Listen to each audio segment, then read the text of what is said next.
Hello and welcome. In this video, we're going to dive into one of Git's fundamental operations, merging. We'll explore what it means to merge branches and why it's a critical skill for anyone using version control. First, let's quickly recap what a branch is. A branch in Git is an independent line of development. It allows you to work on new features or bug fixes in an isolated environment without disturbing the main codebase. You can think of it as creating a separate copy of your project to safely make changes. So, why do we need to merge? Merging is the process of integrating the changes from one branch into another. It's essential for combining a completed feature back into the main project.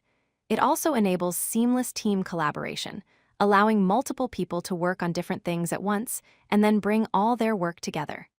Finally, it helps maintain a stable main branch because you can perfect and test your changes in a feature branch before merging them. The command to do all this is git merge. Using it is a two-step process. First, you need to switch to the branch that will receive the changes. This is typically your main branch. You do this with the command git checkout main. Second, you run git merge followed by the name of the branch you want to integrate, for example, git merge feature branch.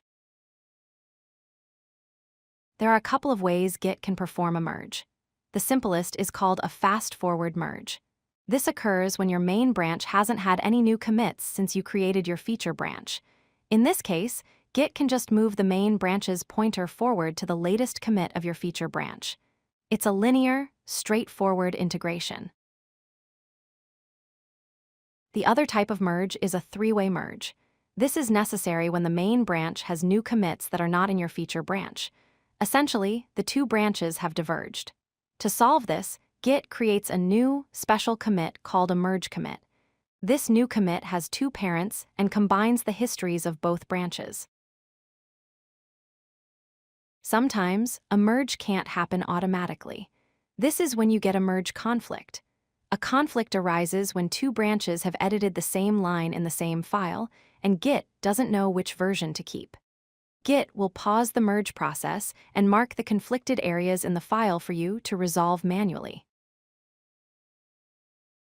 Fixing a merge conflict involves three steps.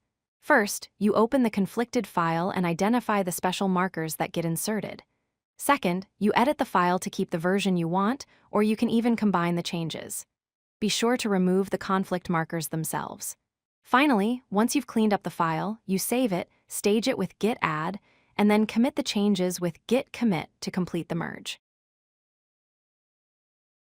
To make merging smoother, always update your local main branch before starting a merge.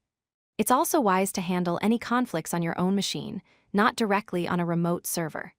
Clear communication with your team about who is working on what can prevent many conflicts from happening in the first place. And finally, after any merge, always run your project's tests to make sure nothing has broken. To sum up, branching allows for isolated development, while merging integrates those developments back into the main project. Git handles this with either a fast-forward or a three-way merge. And if you run into merge conflicts, you now have the knowledge to resolve them. Thanks for watching. If you like this video, hit that like button and don't forget to subscribe. Visit codelucky.com for more such useful content.